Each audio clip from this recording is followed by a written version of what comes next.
जर तुम्ही आज बीडला जात आहे, हो. परभणीला जात आहे, परभणीला कालची परिस्थिती भयंकर होती, दगडफेक झाली, सगळं झालंय, जाळपोळ झालाय.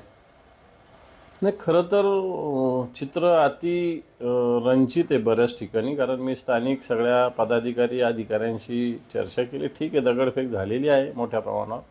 निरपराध लोकांचे दुकानावर हल्ले वगैरे झालेले आहे.